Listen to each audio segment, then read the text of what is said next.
Bom dia a todos e todos.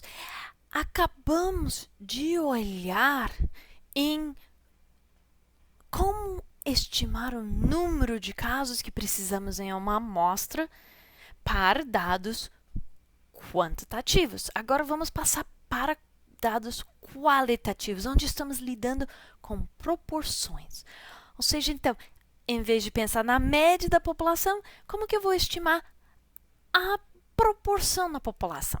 Então, vamos calcular quantos casos precisamos para esse exemplo. Eu estou pensando em tratamento de superfície, tem engobo branco, engobo vermelho, barbotina, resina.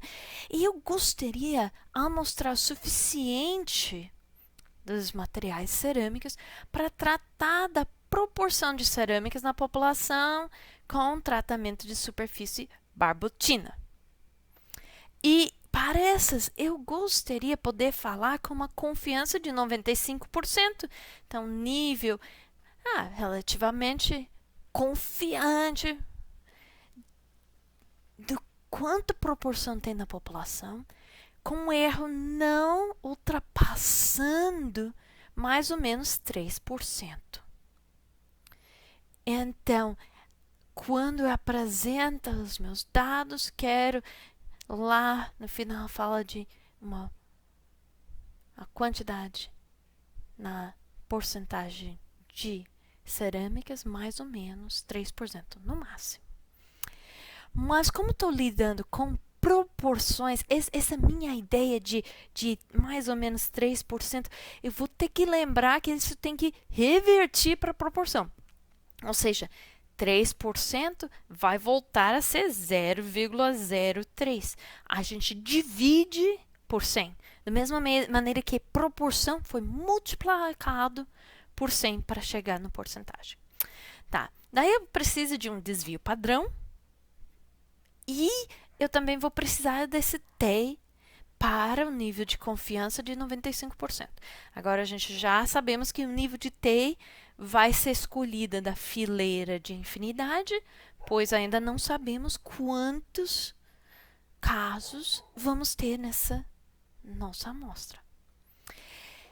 Então, para o desvio padrão, acontece essa coisa que proporções a gente só usa desvio padrão dentro de outros cálculos, não foi usada para entender a estatística descritiva das proporções. Mas esse desvio padrão da proporção tem umas restrições matemáticas. E por causa disso, a gente pode dizer que tem um maior desvio padrão possível. Então, nossa melhor estimativa do desvio padrão para colocar nesse cálculo na nossa população é o maior desvio padrão que pode existir. Ou seja, quando estamos calculando o desvio padrão utilizando essa fórmula do raiz quadrado, da proporção multiplicado por Q, que Q é 1 menos a proporção, o maior valor que podemos ter aqui matematicamente vem quando a proporção é 0,5. Então, se essa proporção é 0,5, isso vai alcançar um maior desvio padrão que uma proporção pode ter. Então, a gente pode partir disso para nossos cálculos de quantos casos eu preciso na minha amostragem. Então, se a gente pega isso, o que é que a gente fica? É que a gente vai ter o raiz quadrado do 0,5 multiplicado por 1 menos 0,5 para o quê? Então, esse desvio padrão vai ser o raiz quadrada de 0,5 multiplicado por 0,5, certo? E se a gente quer ter certeza que estamos multiplicando corretamente, 0,5 multiplicado por 0,5, 0,25. Então, raiz quadrada de 0,25. E agora, eu gosto do meu calculador para a raiz quadrada. Então, raiz quadrada de 0,25 no calculador, não no computador. Não posso escrever um novo raiz quadrada, eu estou com resolução disso.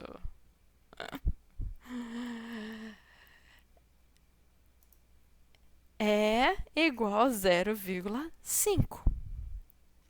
Então, para proporções, isso aqui, 0,5, é o maior desvio padrão que podemos ter em qualquer momento para inserir nos nossos cálculos. Porque esses desvios padrões são um conceito abstrato.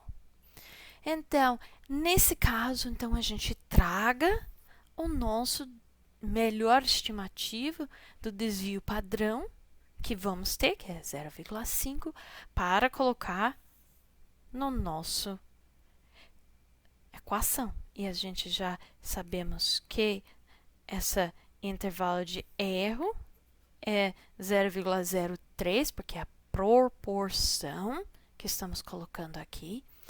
Então, só falta uma parte, falta t.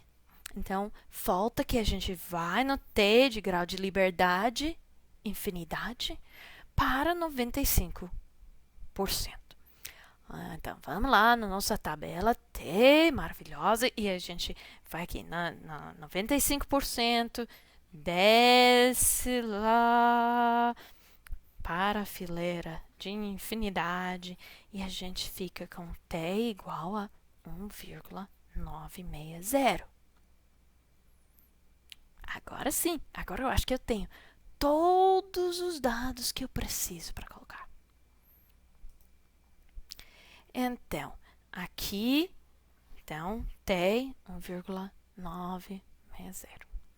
Então, para preencher isso, a gente começa. O número de amostras ou casos que eu quero analisar para poder lidar com tratamento de superfície, de barbotina, na população, vai ser, então, o desvio padrão de 0,5 multiplicado por 1,960 dividido para o intervalo de erro em proporção, tudo elevado ao quadrado.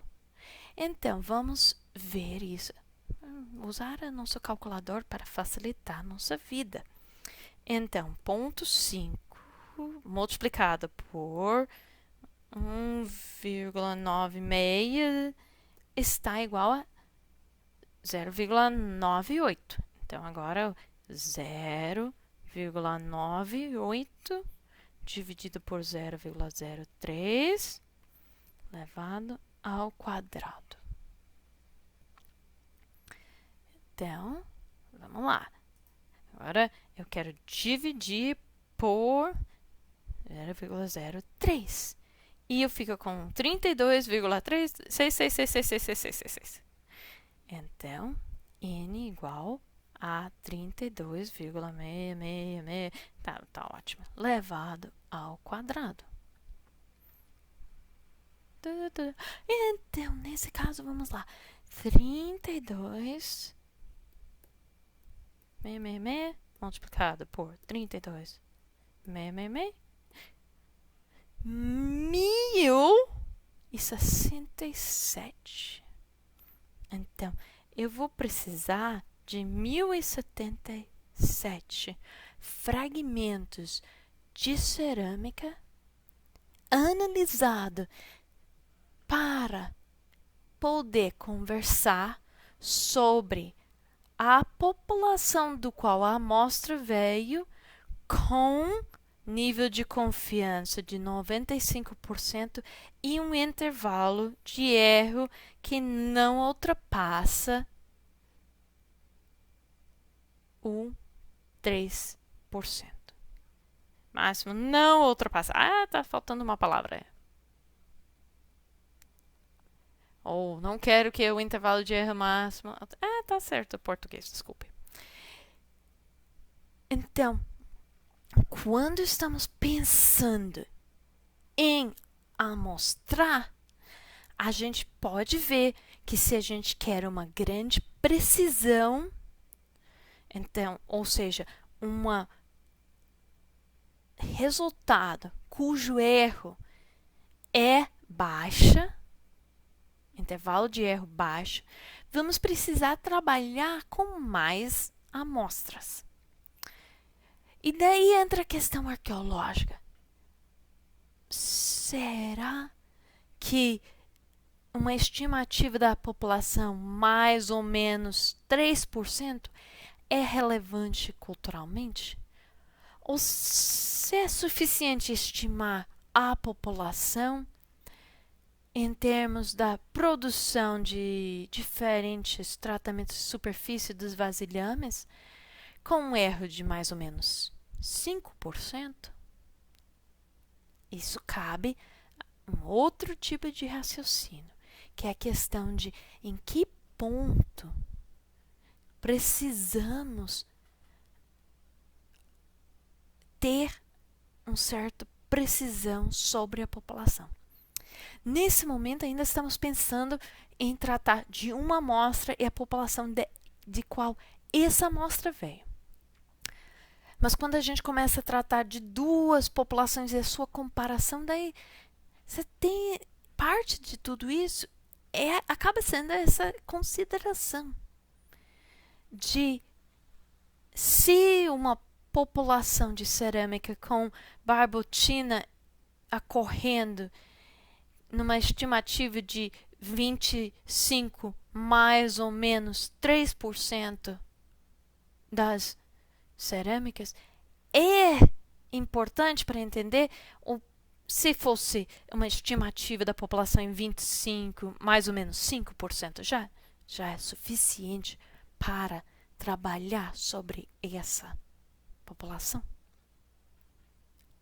Então, isso aqui vai ser parte da decisão arqueológica associada a essa, desenho da pesquisa. Então, essa equação e cálculo que usamos aqui, do cálculo do N, é uma maneira de planejar as atividades de pesquisa. Então, essa aqui não tem tipo uma coisa errada, certo? Porque estamos colocando aqui dentro nossos desejos do planejamento. Então, por exemplo, se eu for arredondar o número que eu quero, um para mais, um para menos, isso não vai acabar sendo importante, porque isso é uma ferramenta de planejamento. Mas também é uma maneira de demonstrar ao quanto você vai querer analisar. Por exemplo, se você tem 30 mil fragmentos de um certo contexto, porque tem uma abundância enorme de materiais, você não precisa analisar esses 30 mil fragmentos para fazer a estimativa que estamos olhando aqui, porque a gente já falamos que essa estimativa de população pode ser feita com 1076.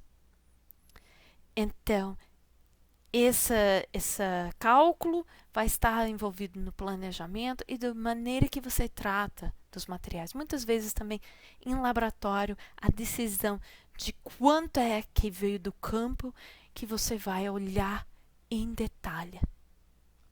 Então, é isso que fazemos para escolher o número de amostras.